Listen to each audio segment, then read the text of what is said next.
Hey everybody, it is You Had to Ask, the show where I answer your questions. And this week my first question comes from Tal Moore, who says, I have a question. When you're reading an apologist book for your Atheist Read series, do you ever stop and ask yourself, why the fuck am I reading this?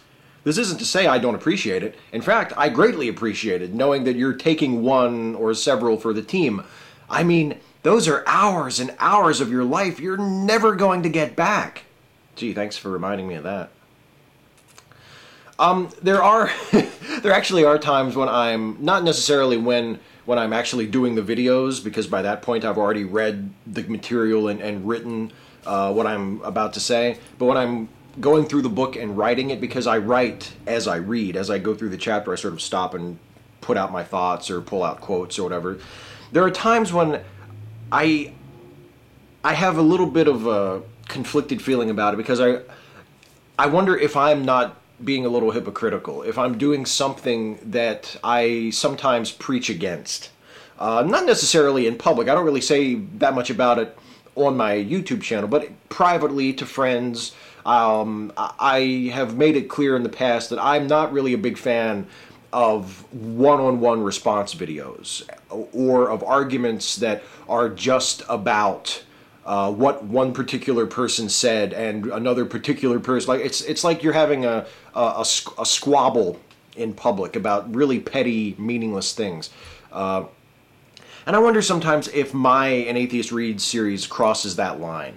Because, I mean, my pretension is that it's dealing with broader topics. My hope is that it's responding to apologist arguments, evangelical arguments, and it's giving people who watch, who might also be atheists, something to think about or something to sort of start with to build their own arguments or help solidify their own position or articulate their own thoughts and feelings.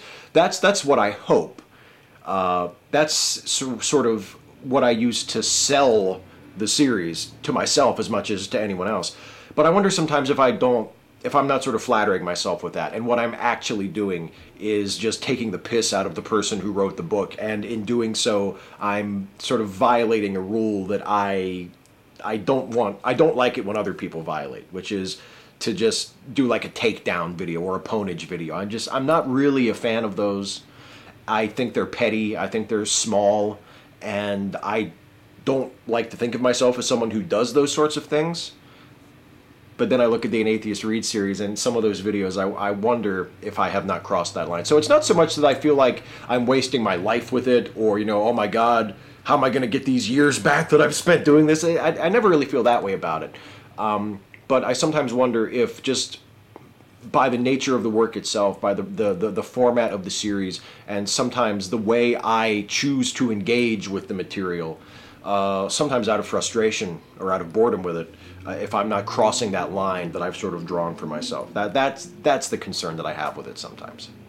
Alfonzridesagain, hey Steve, what do you think of the concept of evil? Do you think it's an inherently Judeo-Christian idea, or do you think it still has some utility within a secular, rational worldview? Evil is not an inherently Judeo-Christian idea. It's not an inherently religious idea. It's a moral concept that I think has a great deal of utility to us, whether we consider ourselves to be atheists or of a particular religion or whatever, however we define ourselves. To me, evil, having a concept of evil, having a concept of acts that are on the far end of the moral spectrum, that are as far off and unacceptable and disreputable and taboo and to be avoided and to be condemned as possible. I think that's a good standard to have. And actually, if you have a moral framework that has good and evil on a spectrum, I mean, it's kind of hard to avoid, having a sense of the absolute bad, the worst things you can do. That's a very useful concept. And, I mean, of course, we can argue over what constitutes evil. Is this evil? Is that evil? Can a person be evil? What makes an act an evil act rather than just a really bad act? We can have those arguments all day long. But the concept of evil as being among the worst things you can do, or the worst things that could happen, the most despicable, contemptible crimes, I think that's a very strong, powerful, and useful concept. And I don't think that it's Judeo-Christian, certainly, and I don't think that it's religious either. I think it's a very moral, very human concept. Phil Savage. Steve, here is my question. A lot of media outlets lately have been pointing out how Will and Grace and Ellen introduced Americans to the idea of non-threatening, quote-unquote, normal, sympathetic gay characters, and how this might have been an important step for the acquisition of equal rights for LGBTQs. Do you think that television has an atheist problem? Wouldn't it be great if we could get a happy-go-lucky atheist on TV?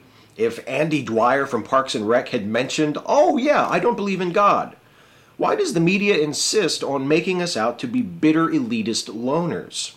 There are quite a few atheists, unfortunately, who do sort of fall into that angry, bitter, hostile sort of stereotype. And some of the famous TV atheists that you mentioned in your unedited question, in the bits that I cut out, like Dr. House, for instance, they have a certain misanthropic tendency and a certain intellectual condescension when dealing with religious folks that I do see reflected quite a bit in the atheist community. I don't think that it's fair to characterize all atheists that way, because some of my favorite atheists are not that way at all, and I would like to think most of the time I'm not that way.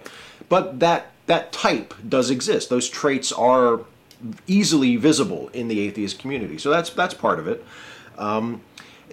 You're right, though, that I think the solution is to begin to normalize it by having characters that are atheists without their atheism being the defining trait of their character. And of course, Dr. House's defining trait wasn't his atheism, but his atheism was sort of mingled with his misanthropy, which I think was arguably his defining characteristic, or at least one of his defining characteristics. But yeah, having a character, like you said, the example of Andy Dwyer from Parks and Rec, if he just happened to be an atheist, along with all the other things about him, that to me would be a step forward. My friend Jason Brenet was on a podcast recently where he was talking about a song he wrote that was a love song written from the perspective of a gay person. And Jason himself is not gay, but he said when he was describing the song, I just think it's important that there be songs out there that are about gay people that are not about the fact that they're gay. The fact that they're gay just happens to be a part of who they are, but it's not the subject. And I think the same thing has to happen at some point for atheism in order for atheism to be normalized, to be accepted as just another viewpoint in the broad spectrum of human viewpoints when it comes to questions of religion and the existence of God. We have to get to the point where there are characters in popular media who are atheist, but their atheism is not the defining trait of those characters. And that to me will be much more effective and much more progressive than if we were to sit down and intentionally try to create a bunch of actively positive atheist characters. That wouldn't be a bad thing, don't get me wrong. If I saw a movie or a TV show or something where there was an atheist character and he or she was a very positive character as an atheist, I think that would be great. But I think the more important thing is to present characters where their atheism is not the defining characteristic of their being. I think that would be a major step forward. Life Until Love. Hey Steve, what do you think will happen to in-depth reporting if print becomes untenable?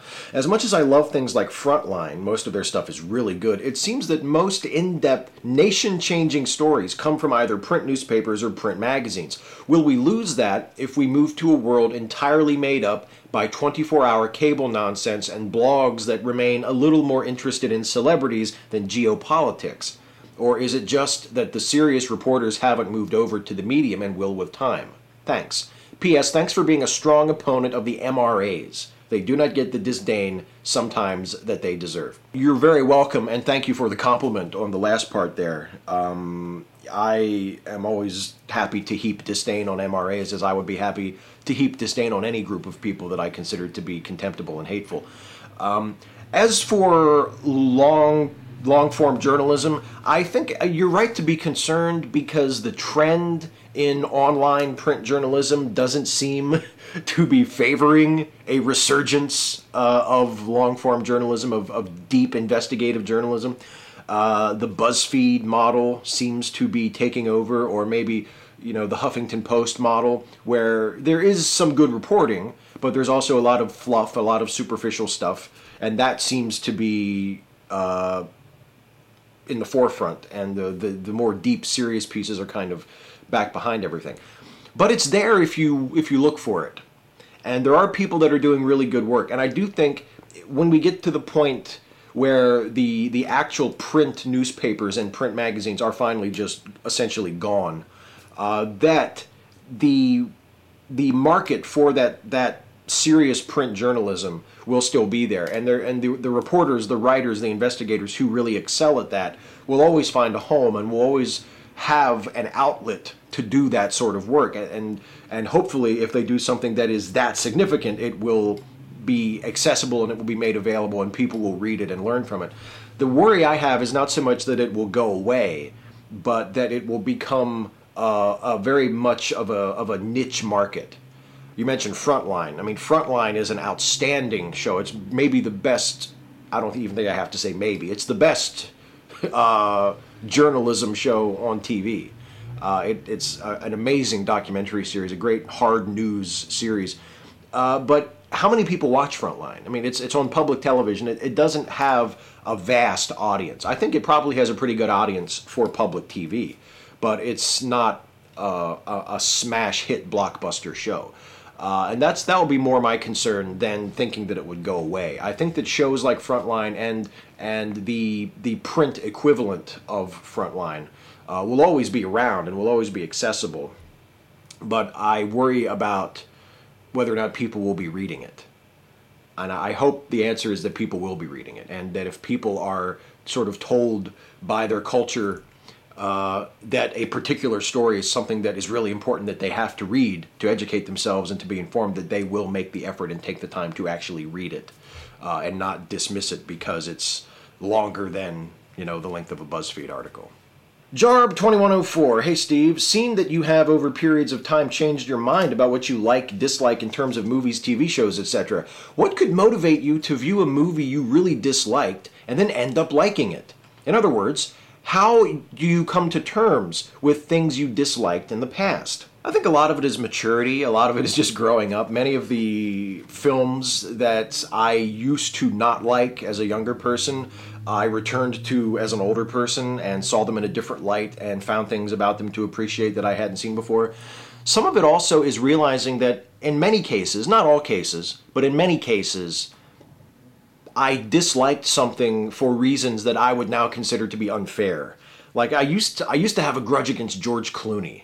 I used to hate George Clooney, and I just would not like anything I saw him in, and I would pick out all of the tics and the failures in his performance. I would always make fun of how, he rolls his eyes and he bobs his head and he always has that smile on his face, and I would just think, oh God, how can anybody like this guy? He's so terrible. And I think what it was first of all, he was the star of ER, and I never thought that ER was that great of a show. I was always a Chicago Hope guy. So there was some bitterness there. And he was Batman in Batman and Robin, and when I was a teenager and a young adult, I fucking hated that movie, and I just bore a grudge against him for that. But a few years went by, and, he started starring in really great movies like Three Kings, and then, he did, like, Good Night and Good Luck. I mean, he started directing movies as well as acting in them and giving great performances, and it became clear from his personal appearances that he seemed like he was just a cool guy, and gradually that bitterness and resentment melted away, and I began to view his work more on its own terms rather than through my biases, and I came to really appreciate him. And now I actually really, really like George Clooney. I like him as a performer. I like him as a personality. I think I would say that I'm a George Clooney fan at this point. So that was a combination of growing up and of sort of realizing that I wasn't being fair to him and cutting through my biases and letting go of these grudges that I bore against him that weren't really fair. And there are many other examples of that sort of thing that I could cite. So that's important too, realizing that maybe something that you didn't like, it's not that you disliked it for anything inherent to the piece itself. It was something else. It was baggage that you were bringing to it. And once you cut that baggage loose, you can look at it with fresh eyes and come to appreciate it, perhaps. Michael Gray, hi Steve. When writing fiction, do you focus on character or plot? I tend to focus on character because that's what I'm better at. I am not outstanding at crafting, very tightly spun plots. That's probably something that I would work on if I were writing more fiction these days. I think the most important thing, though, whether you tend to focus on plot or you tend to focus on character, the important thing is that your stories have a point, is that you tell your audience something through the story. You have a message you mean to convey through the story, and it doesn't have to be. I don't mean message like social commentary or like a political message. A message of there's something at the bottom that this story is about. One of the most important things that a writer can ask him or herself is, what is this really about? What is this about other than literally just the things that are happening? You have to be able, I think, to answer that question. You don't necessarily have to answer it while you're writing it. You can write a first draft and then read it and then say to yourself, what's this really about? And then once you figure it out, you can go back and rewrite accordingly to sort of bring it all together and make it more cohesive and more focused around that point. But it has to be, yes, Adi agrees with me. It has to be about something other than what is just literally happening. And that can be something to do with character, that can be something to do with plot, that can be something to do with a theme that is explored through the story. But it's most important to me, as both as a writer and as a reader, that the story be about something. And that can be character or plot or something else. It doesn't matter what you tend to focus on as a writer, as long as your work, your writing, is about something.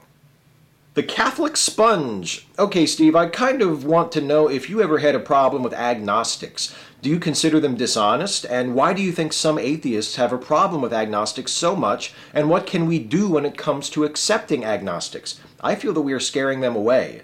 P.S. You always enlighten my euphoria sensors, handsome. I want to look for reasons to be allies with people, not enemies with people, because I think you make progress by making allies, not by making enemies. There are certainly people who make better enemies than friends. There are certainly people that we as atheists should be viewing as enemies, or at least as adversaries, as opponents. But agnostics are not among those people, if you ask me. Agnostics should be our friends. There should be a big umbrella under which atheists and agnostics are welcome and can regard each other and welcome each other as friends. We agree far more than we disagree, and many agnostics are just as committed to secularism and to protecting the separation of church and state and protecting religious liberty and religious plurality, which includes protection for and equal respect for atheists and agnostics. So we should be treating them as friends, not as enemies, and we should not be pushing them away or trying to exclude them from our non-believers club. We should be welcoming them with open arms, because to me there's no good reason why atheists and agnostics should view each other as enemies. JJ talks. Oh, Steve, I have this boyfriend, and we disagree on tons of things, which is fine, because I always like hearing his opinions on things, and we generally agree about the big, important stuff. However, the other day he brought up this case in Quebec where a woman got pregnant and wanted an abortion, and her boyfriend tried to sue her into having to continue the pregnancy or give birth because he wanted the baby. My boyfriend thinks it's unfair that the law protects her right to get an abortion and thinks that the man should get equal say in the decision. I say horseshit. If you aren't carrying the baby, giving birth, you don't get to choose. Maybe you can have a say and talk about it with your partner, but ultimately the law should always protect the person who is pregnant's decision. He says, oh great, so I have no rights when it comes to my kid. What do you think? I agree with you. My shorthand for it is ties go to the pregnant person, or in this case the mother. Ties go to the mother.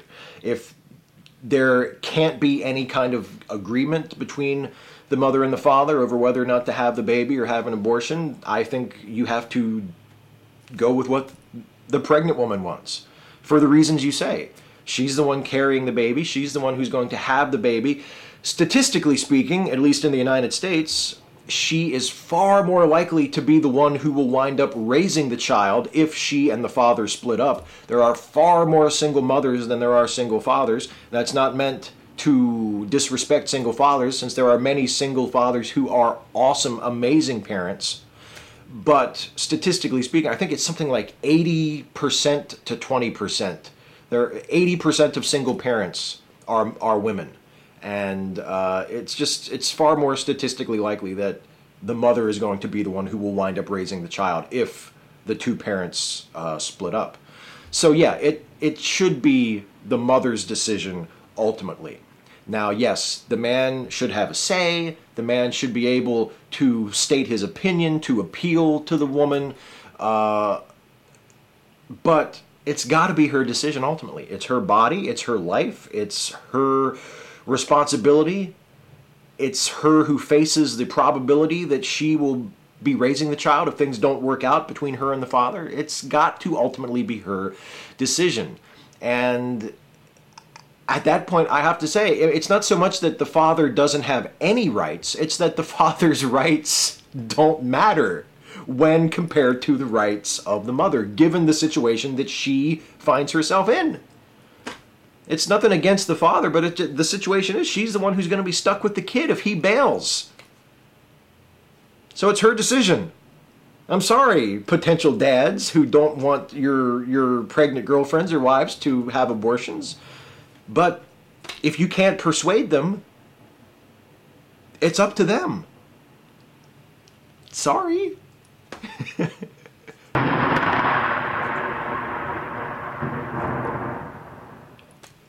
It's always the lightning. It's always the lightning and thunder that comes to bail me out when the answer to abortion questions kind of trails off and I don't know what else to say. I do know what else to say, though, after I hear that thunder. I can say that it is time for the lightning round. Rapid fire questions, glib and adequate answers. Otis McNutt. Hey Steve, I have a facial hair question. I have repeatedly tried to grow a beard with little success. I get to the third week and the itching is so bad that I just have to shave it off. Is there some kind of product you use, or are you not bothered by the itching? I was bothered by the itching at first when I first started growing beards, but it doesn't bother me anymore because I haven't shaved it all the way down for years, so it wouldn't bother me now. I've heard some people talk about using beard oil. I've never used it myself. I don't know if that would help with itching at all or not. I think probably the answer is to just tough it out, to just bite down on a stick until the itching goes away if you want to grow a nice full beard. Terry James, how excited are you that we're finally going to see Pluto up close? Oh, I am so excited. I am super excited. I'm so excited that I see all of the astronomy news coming out, like leading up to it, as just like appetizers. It's like, oh, this is just to tide us over until we get the Pluto pictures. I'm really excited for the Pluto pictures. Daniel Horton. Hey Steve, lightning round question. Have you ever watched Charmed? No, I've never watched a full episode of Charmed. I think I've passed it while flipping through channels, but I've never watched a full episode. It's never really caught my interest.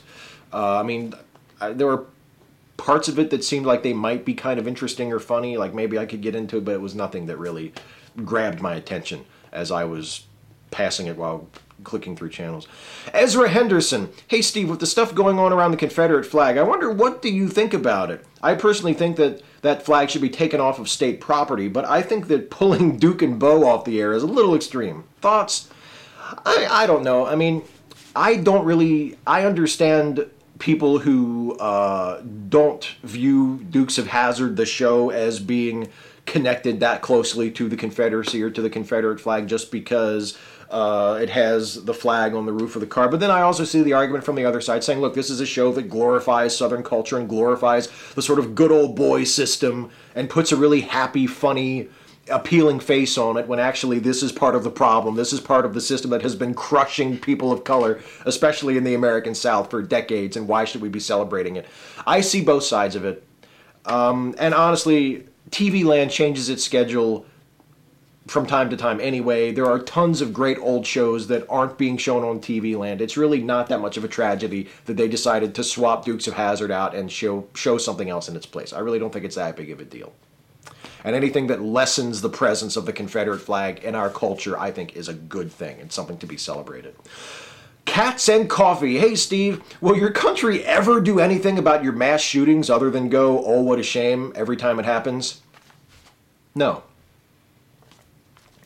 American Muslim girl, I saw a video where someone mentioned you. They were talking about feminist atheists, and they could only think of you and some, quote, other fucking lunatics. So kudos. You are the representative of atheist feminist fucking lunatics. How does a patron get an invite to the Patreon hangout? Is there like an email that comes? Help me, please. Yes, there is an email that comes. What I do is I usually post 2 updates to my Patreon feed, which patrons can see first about maybe an hour or so before showtime. I'll say, hey, the Hangout's today. It starts in like an hour. And that's just to sort of let everybody know that it's going to happen. And then 15 minutes before showtime, I send out another message, which includes the join link for the Google Hangout. And if you are a patron of mine, you will get an email notification that I have posted those updates, and you can go to my Patreon page and you can click on the link to join the Hangout. That's how it works. It pretty much is just you get an email notification saying, oh, Steve posted something on Patreon, and then you can go look at it. Clarence Crawford, hey Steve, do you have a film you watch when you're feeling down? Yeah, if I'm in a real bad mood, I watch Superman Returns. Superman Returns always makes me feel good when I watch it. It really is one of my very favorite movies. Watching Superman Returns is like a warm hug. It's very reassuring and nice. Ateo Amable. Hey Steve, if you could erase one religion from the planet, which would it be and why? P.S. My nickname translates to English as kind atheist, just in case you want to avoid butchering the Spanish pronunciation. I hope I did the Spanish pronunciation okay. I know my accent is terrible, but I think I pronounced it okay, didn't I? Ateo Amable. That's okay, right? Anyway, if I could erase one religion from the planet, it would be Christianity, for the simple reason that I'm ultimately a very selfish person, and Christianity is the religion that is doing the most to fuck up my country. And I can say it's fucking up a lot of other people's countries too, and it's fucking up a lot of people's shit over in Africa at the moment, making things a lot more difficult for folks over there. So I would choose Christianity if I could just magically erase a single religion from the planet. Marv Roberts, quick lightning round question. Steve, Risk, Castle Risk, or Axis and Allies? Risk. Risk is my favorite board game ever. I love Risk. Isaac Sturt, if you had to come up with the plot to a gritty Christopher Nolan-esque version of Bible Man, what would it be? It would be Bible Man is the illegitimate son of Jesus, and he is taking violent vigilante revenge on the Romans who crucified him. That is my Nolan-esque reboot of Bible Man. Jay Lawman DK. Hey Steve, who do you think was the best actor to play the Joker? Jack Nicholson or Heath Ledger? Heath fucking Ledger. Hey, that's it for the questions. Before I get out of here, it's time for a shout out. The shout out this week goes to a fucking amazing YouTube channel, one of my favorite channels, a channel that is criminally unsubbed. It is the channel belonging to the one, the only FoxyJazzabelle. FoxyJazzabelle is one of my very favorite YouTube channels. I think just about everything she does is awesome. She is definitely someone that I look to as a guide, as someone to make sure that I'm on the right track. She's one of those people that if she and I radically disagree on something, it will cause me to really go back and look at what I'm thinking and look at what I'm feeling to make sure that I've got it right. And more often than not, I figure out that actually she's right and I'm the one who needs to make a course correction. She is just awesome. She is an atheist and a feminist and a commentator on social topics and political topics, just an incredibly sharp, insightful woman. And she also talks about like comics and movies and geek stuff. She's just awesome. She's just amazing. I love her channel, and I wish that you guys would check her out. And if you like her as much as I do, that you would subscribe to her channel. It is just awesome. I cannot recommend highly enough. Let's go with that. I cannot recommend highly enough that you check out and subscribe to the YouTube channel of FoxyJazzabelle. She is awesome. Highest recommendation. Well, that's it for me, everybody. I am out of here. I am done. But please do leave a comment on this video and ask me your question for next time. Because in order for me to do this, you have to ask. And you can ask me anything about anything. Nothing is too serious. Nothing is too silly. And I will answer as many of your questions as I possibly can next time. So until next time, take care, everybody.